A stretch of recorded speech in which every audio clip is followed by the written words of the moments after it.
So once upon a time, black people couldn't even be within a mile of the Georgia state capitol. So then we end up getting into the state capitol, but we were cleaning it up.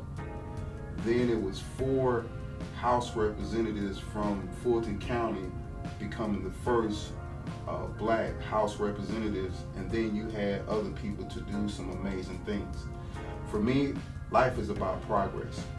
Me becoming the first black Republican state senator is about progress. And as far as being called Uncle Tom's, and I don't get that. The reason why people know me, that I live in the neighborhood, I live in the community, they see me in the community. I'm heavily invested in the community through youth development, through the Stafford Boxing Club mentoring program. So we are in the DeKalb County school districts. We are in these homes of single parent black women who's trying to raise a young boy, who's trying to raise a young girl.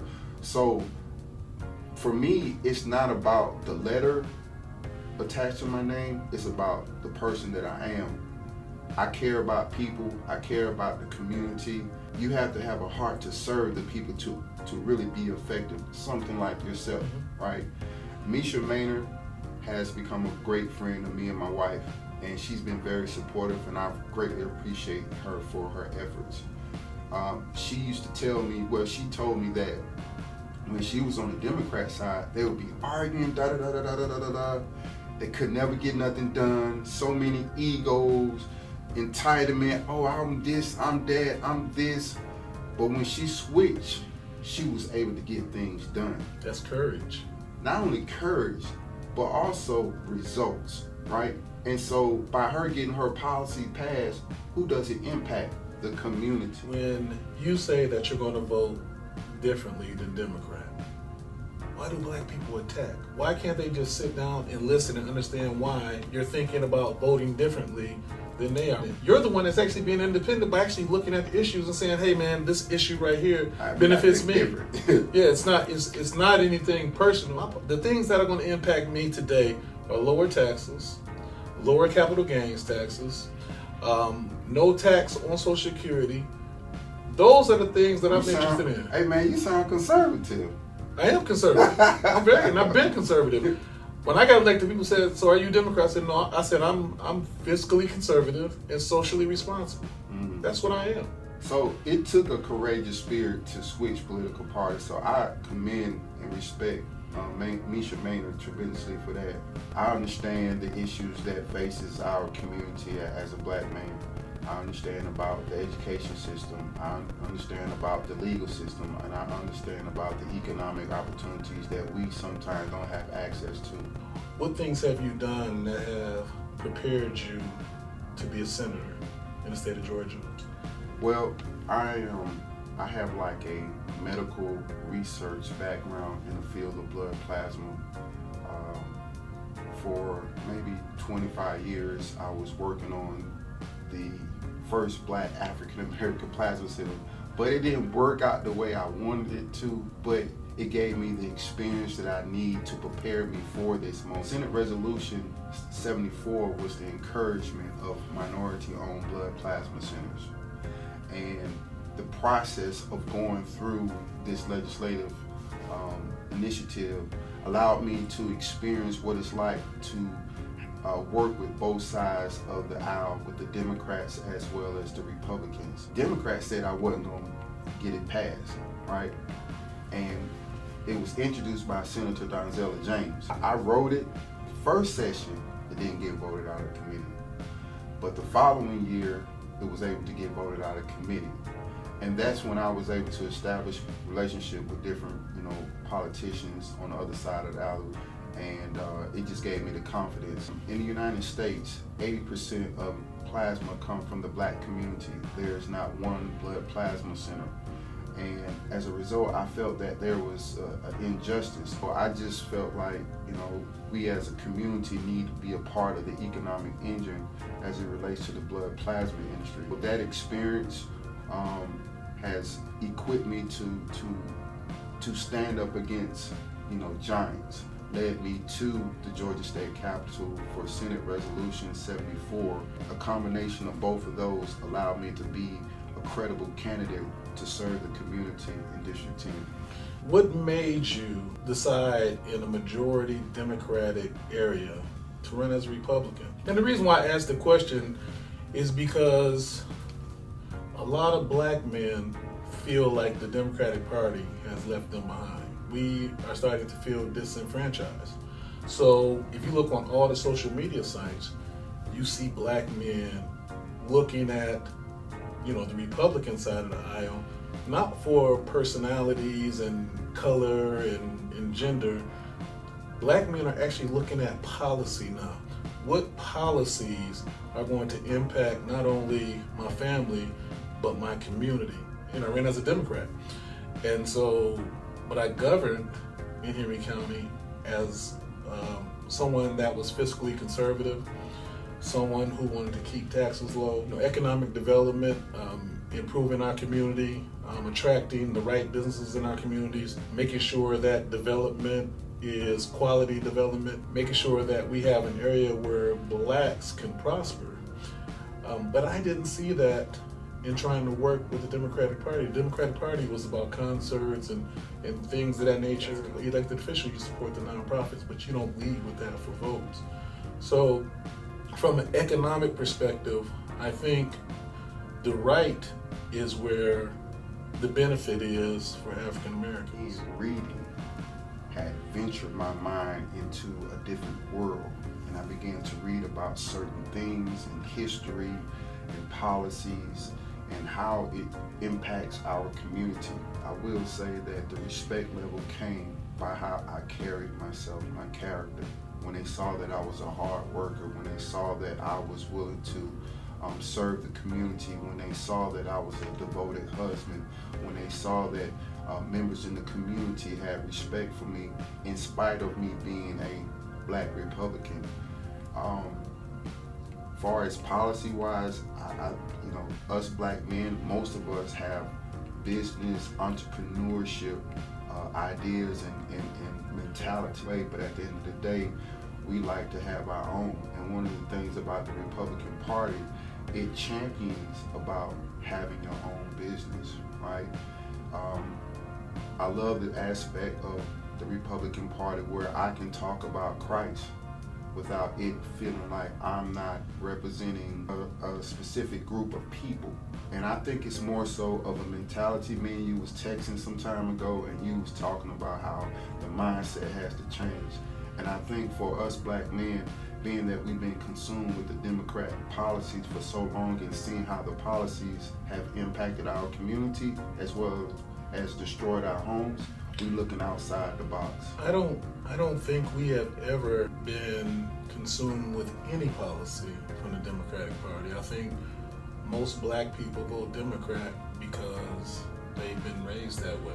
I'm married to a black woman, and I am all for black women being in leadership positions. Sometimes in our community, our black women have kind of like disrespected us black men to the point that we feel like we don't have their support. I'm concerned about what would happen to us. How will her policies impact us black men? And I just don't see it, Bruce. It has to be a track record of you serving in the community, you helping the community. You have shown over the course of a period of time that you really support the black men. And to be honest with you, I've seen the opposite. As a commissioner, you understand the importance of local and state government. The president is not going to help with the road situation here in Henry County, which driving up here, I was like, man, they need some really improvement with the roads, need to be widened out, you know what I mean? And that's one of the things that I believe as a black Republican, I can help Henry County in terms of getting state dollars to help with the highways that really need to be improved for not only for the commute purposes, but also for the logistics engine here in Henry County. What's interesting about what you just said, I was elected in 2010, and the same roads that were supposed to be funded in 2010 are the same roads that are supposed to be funded in 2024. So nothing has happened. We've seen money go to North Atlanta over and over again, but it's almost like when it comes to the South Side, there's no investment, and nobody's fighting. So I believe that there needs to be people in office that are willing to fight for not themselves, but the community. And I see that in you. We need people that are going to fight for our community. What are you doing to support our community? What are you doing to give our community a leg up? What type of skills do you have to work with the other side? We need people like that, not people that are going to be tribal. People that can actually work across the aisle, not give up things to the people across the aisle, but understand how to bargain with people to get the things we need in our particular communities. Relationships. It's very important to have relationships at the Georgia State Capitol. When my resolution didn't go through the first time, Bruce, I was devastated. I came home, cried to my wife. I got in my work and my spirit was broken because of how much time I put into that resolution and also just fighting with people just to put it out there. But the following year when I went back to the Georgia State Capitol, now mind you, I'm not a politician, I'm not a lobbyist. I'm a servant leader with a public servant spirit. So Bruce, I was actually in the elevator on my way to go see one of the senators that was on the committee. He said, "Hey man, I know who you are." I said, "Man, I was just coming to your office." He said, "Stafford, no need to come to my office. We're gonna pass that resolution. You know why we're gonna pass it?" I was like, "Why?" "Because of your character." Me being a black Republican, I can go to the Republican Party and say, "Listen, it wasn't the white vote that voted me in. So if you want to show the black community that the Republican Party is an inclusive political party, then I need to demonstrate to the black community that the Republican Party is willing to pass policies that are impactful." I can get results. My resolution is a prime example. It speaks for myself. It speaks for my ability to believe in bipartisanship. I think and believe that our community and our nation is so divisive. We need to demonstrate to the young people that, hey man, you can work together in spite of your different views on life. Let's just come together. Let's do something that's within the best interest of the community, and that's what I stand for. I think we have more power if we stand as independents. Then we'll hear from both sides because we can tilt the scale either way. If both sides are coming to us to discuss getting our vote, we can demand what we want in our communities. We can say, hey, we need so many $1 million to fix these roads.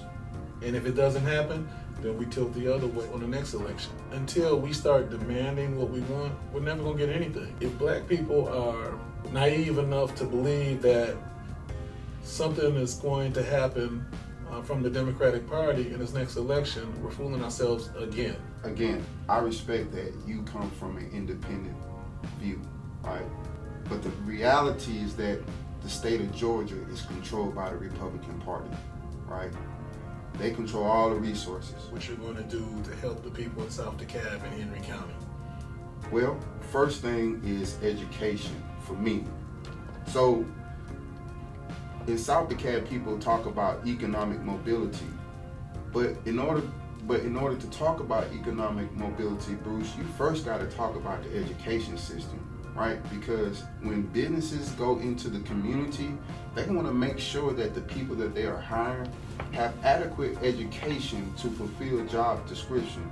Businesses look at the bottom line. They don't want to go into a community where every year they are operating in the red. So education is very important to me. So I met with Richard Woods to talk about how can we put things in place to help the DeKalb County School District, because it has been failing our kids for decades.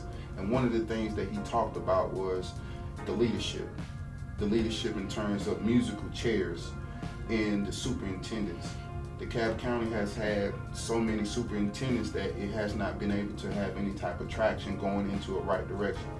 We also talked about the board members for the DeKalb Board of Education.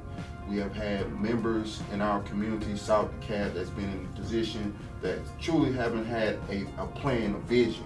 Being that I'm a foster care kid, boys and girls need to see someone like me, someone who's not into entertainment or athletics. I love that. Not to say that those are bad things, but we have always been known for entertainment in terms of athletics and music, right? Youth development is so important to me.